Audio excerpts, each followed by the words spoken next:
Hello,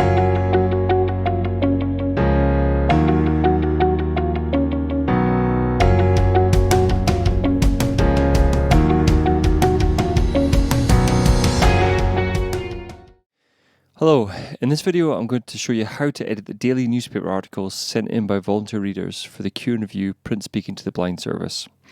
Okay, so first thing we need to do is download the pre-built template. So they're hosted in the Dropbox, but I always copy them into my local directory as well.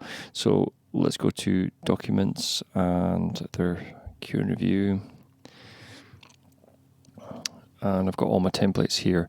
So this is the daily articles template. So I'm just going to copy that and paste it into this drive. And I'm going to rename it to today's date, 7/23. And whichever paper that I'm working on, I'll title the folder the same. So I'm going to be working on the Glasgow Times today, just as an example. So Glasgow Times Daily. Okay, now let's go in there. Just get rid of this. Sorry, we don't need that. Okay, excuse me. Now what I need to do is download the daily articles that I'm going to be working on. So if we go to the Dropbox, we go to Q and Review and go to Articles. Based on the schedule, I know that, for example, Andrew Whale, Ian McKenna and Bill Marrick are recording articles for the Glasgow Times. So I'm going to copy these files. So we're going to copy them. In fact, let's just open a second window into my drive. Okay. And I browse to my working folder, resources, original files. So we're going to stick these in Glasgow Times original. So let's copy them. And we'll go to Ian McKenna. Now I'm not going to take all of Ian's articles. I'm just going to take some as an example. 1 second. Let's say we're going to take these ones here. We'll paste them in there. And the same for Bill Marrick as well. We're just going to take a few articles of his. So let's paste them in there. Now I usually take the opportunity before I import the files just to check the file names, make sure that there's no spelling mistakes or anything that might be weird when we upload them. So like for example this Thursday Opinion 1438/54. Okay, we don't need that because that will be reflected in the file name at the end. So we're going to just tidy that up. And nothing else is jumping out at me. Okay, and you can see here that these are different file formats. You've got WAVs, you've got M4As, MP3s. So if you followed the install instructions in the previous videos for Reaper, then Reaper shouldn't have any problem opening up all of these files and then exporting to an MP3. So let's go back to our working folder and we're going to open up the project. In the project, we've got pre-made folders here ready to go. So whichever paper I'm working on, I just delete the other folders. Or if I'm working on multiple papers, I can import the files into these separate folders just to keep it organized. But as I'm only working on the Times today, I'm just going to select these and delete those other two folders. Now, to import the files, what I'm going to do is I'm going to click the actually going to click the 2 button, the numerical 2, which makes the cursor jump to this marker here. I'm going to select this last folder, this last track, and then I'm going to hit let me just change the toolbar, switch toolbar to the staff toolbar, and I'm going to hit the insert button here. And this will automatically create a new track, enable you to import the files, and it will automatically normalize them as well to the correct levels. So if we go to current, We'll go to my resources folder. I'm going to original, Glasgow Times. There's all of our files there. If we click and then shift select the end and open. So we're going to import them all in separate tracks. Now, it's imported the files and now it's normalizing them all.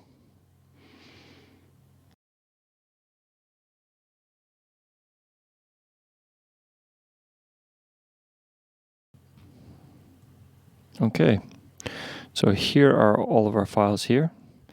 As you can see with all the various readers, there are stereo files, there are mono files. It doesn't matter, Reaper is fine with all these files, it won't differentiate between them. So we're just going to start by tidying these up. And as you can see the start of the files, everybody's files have a different start point and we want to standardize these. So we've got nice start and end points for all our files. Everything is the same.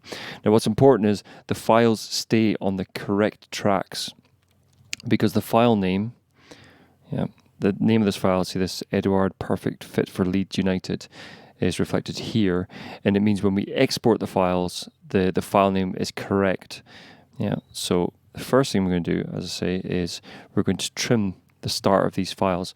Now, because we've pressed the 2 button to make our cursor jump to number 2, all our files have imported nicely lined up to the second marker here. Now, if we make sure that Ripple is enabled here, now I'm going to turn snap off because I want to do some edits between the bar lines. So I'm going to zoom in a little bit and I'm going to control hover over this space here and mouse in as well to make my tracks a bit more visible. And I'm going to click just at the point where the reader starts talking, and I'm going to hit split. And the same thing again, just go there and hit split. Now you can use the S key to speed this up. So split, split, split. So let's go through and we'll split all of these.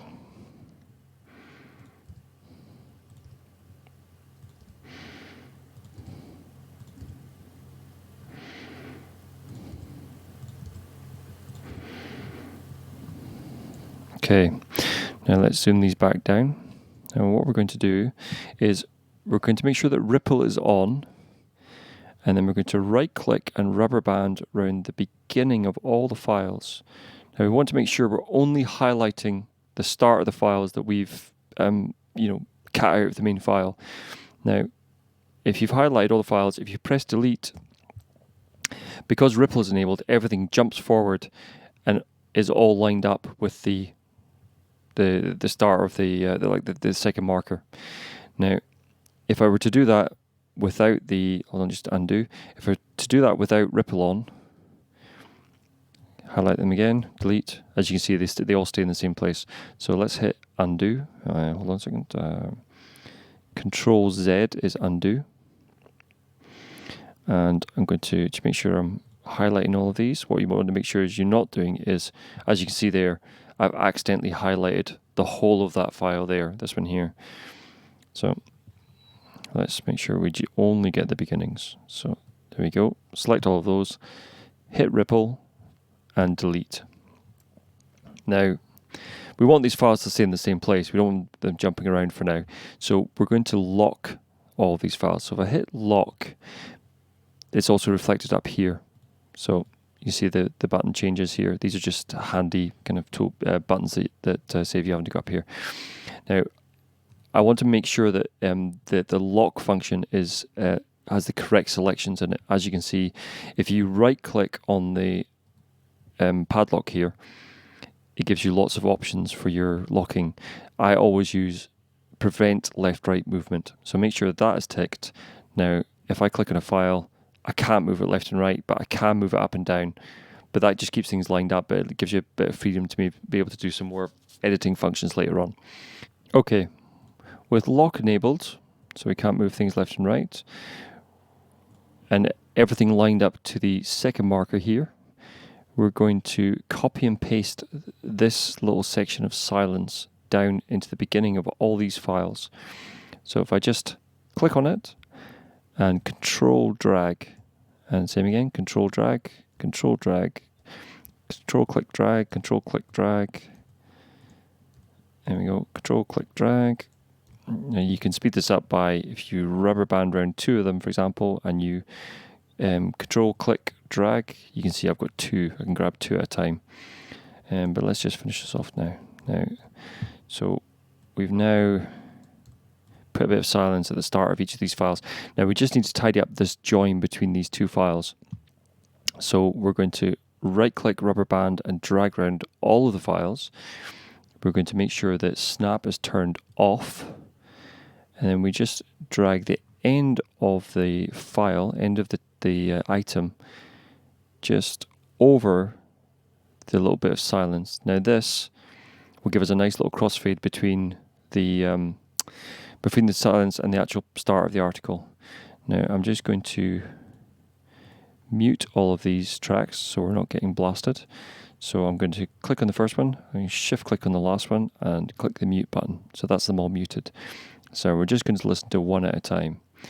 Celtic star Hodgson Edouard, perfect fit for Leeds United. Okay, now that we've got the room tone inserted at the beginning of the files, we need to do the same for the end. So there are a couple of handy buttons along the side here which should improve your workflow and speed things up a bit. So what we're going to do is we're going to select this file, and we're going to hit, select this track, and hit zoom track. And you see that will allow you to kind of zoom the track up and down, makes it easier to see what you're doing. Now, then we're going to right click and drag around the outro room tone, and we're going to control C to copy it into the clipboard. Now that's copied in the clipboard. If we select the file that we're working on, make sure it's highlighted, as you can see, that's the one we want highlighted, and then we hit end paste, it will automatically paste the outro file onto the end of the track we're working on. So if we listen to the end of this, Strengthen, no doubt. now there's a big old bit of space here that we want to get rid of. So if we click at the end of the speech, and we're going to split this, so we hit S again to split it, and then with ripple enabled, we're going to delete, and you can see that the room tone jumps forward. And in order to kind of to tidy this up, make a nice even edit, if we just grab the room tone and we drag it, then we get a nice crossfade at the end of the speech there. No doubt. Okay, now that we've done that, to save us having to zoom in and out and up and down all the time, what we can do is if we hit zoom horizontal and zoom vertical, this will allow us to see the whole project again. And if we mute that track, unmute the second one, select it, zoom track, select the track we're working on, hit end paste, zoom in, His boots. there's the end of the speech, hit S, delete, drag. Hangs up his boots. Okay, same thing again. Zoom vertical, zoom horizontal, mute, select the next track, unmute, zoom track, select, end paste. And that piece was by Stacey Mullen. Okay, select the end of the speech, split, hit the S key, delete, drag. Stacey Mullen. Okay, zoom horizontal, zoom vertical, mute, unmute, select the next track, zoom track, and select, end paste. That piece was by Stacey Mullen. Okay, and same thing again. And delete that and drag. Now, the same principle applies for all the rest of the files. But before we go any further with that, I don't know if you noticed that this file is particularly noisy. There's lots of hiss, background hiss there. Now, I've deliberately inserted this noise into this file so that I can show you how to noise reduce any files that do come in with quite a lot of background noise. So if I play a little bit of the middle of the file, for example, Article by Stacey Mullen, audience and contact editor. So you can hear all this noise that's happening here.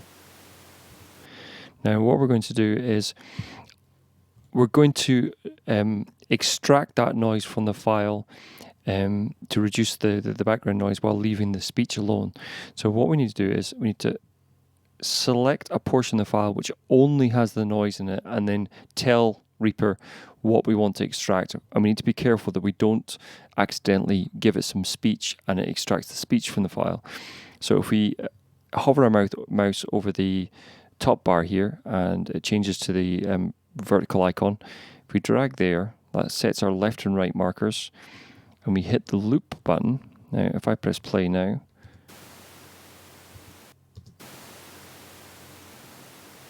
so there we go. You can hear that that's just hiss that's there. So if we go back up to the top here, in the top utilities folder, there is a correction track. Now if we hit on effects, it will open a window which has got our noise reduction software already installed.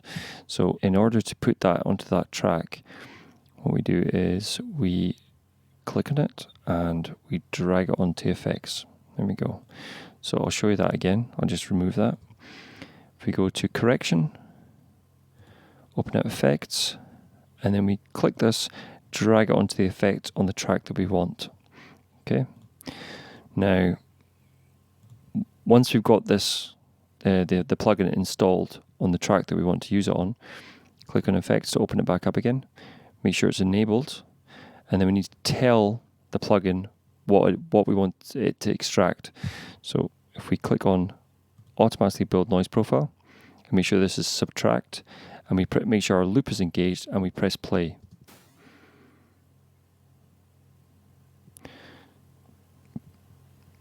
Now if we stop that, turn this off, and we play the track again. Ian Blackford. Scotland will vote again on independence. Article by Stacey Mullen, audience and contact editor. Okay. Now if I bypass the plugin, you'll be able to hear the noise again. Will vote again on independence. Article by Stacey Mullen, audience and contact editor. Will vote again on independence. Article by Stacey Mullen, audience and contact editor. Okay. Now there will always be some side effects when you're extracting noise from something, and what we want to do is find a balance between the noise reduction and the actual file itself. So this, to my ears, is actually affecting the main file slightly. It sounds a bit weird and kind of aliased. So what we can do is we can reduce the effect of the noise reduction that the plugin is applying by, if we control click in the window and then drag down, you see the profile drops down, and that reduces the amount of noise reduction that we're applying. So again, if we play this back, In the politics section, we can probably drag that down a little bit further. In the politics section, Ian Blackford. Scotland will vote again on independence. Now you can hear that sounds quite natural compared to the when the plugin is bypassed. So if I play a bit of track again. Friday the 24th of July 2020. From the politics section. Now if I bypass the plugin, you can also disable them by switching them off here. Friday the 24th of July 2020. From the politics section. And enable the plugin. Friday the 24th of July 2020. From the politics section. So that's it for noise reduction. I will go on and I'll do the rest of the edits, adding the room tone to the end of the files, but I'll speed the video up as I do so.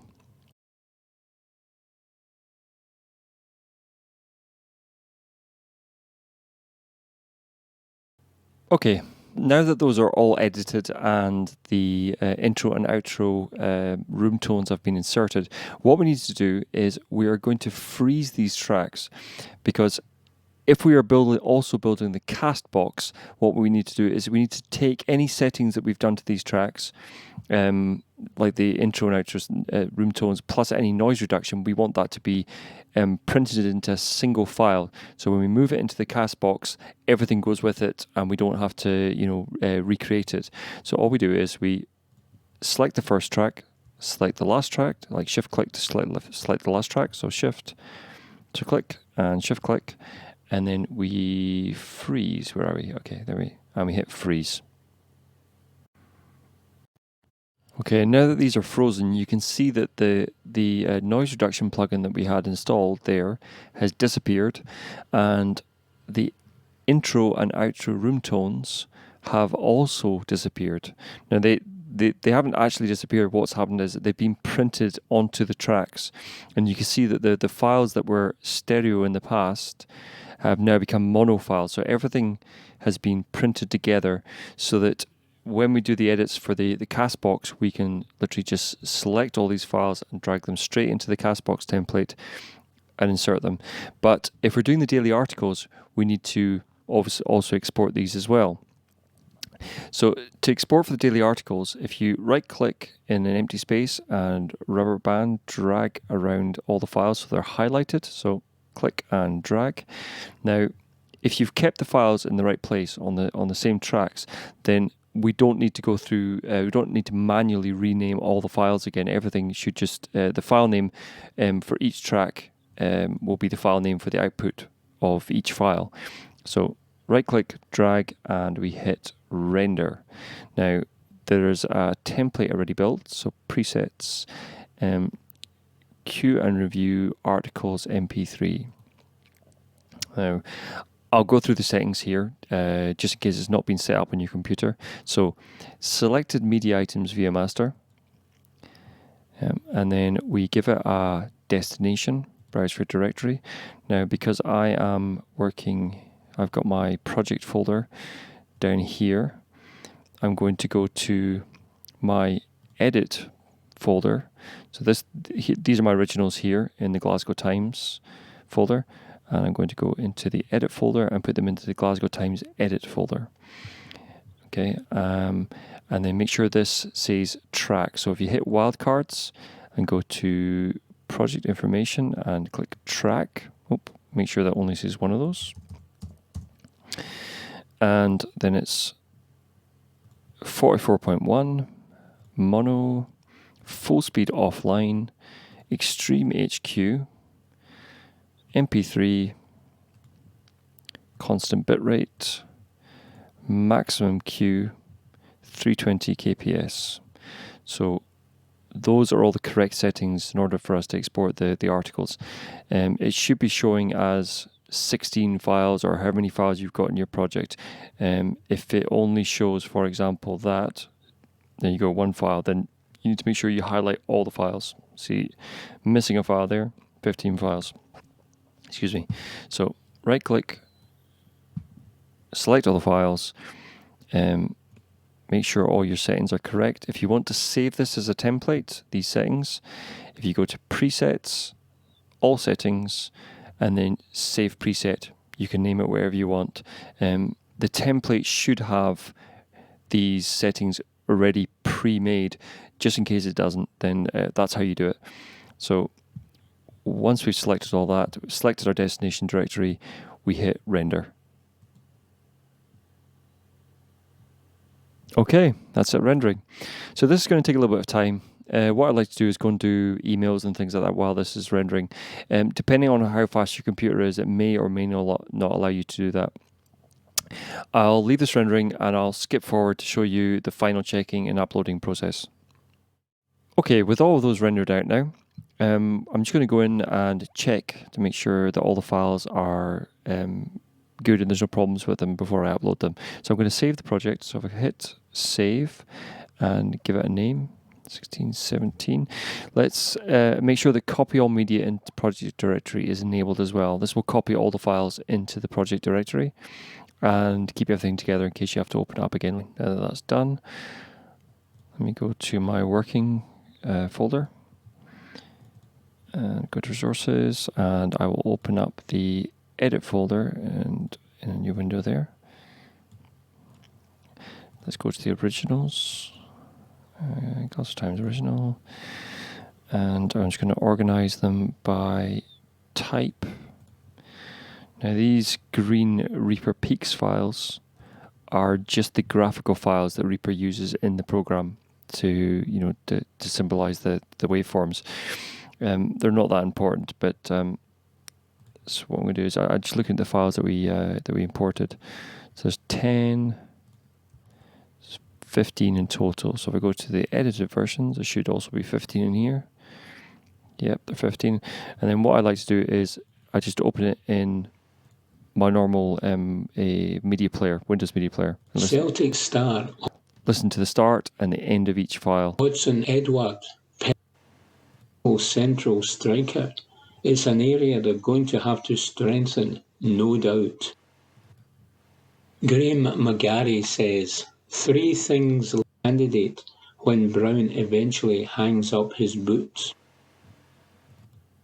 From the Glasgow Times, date Friday, and that piece was by Stacey Mullen. Okay, so once I've gone through all the files and listened to them, checked them, that is them ready to upload.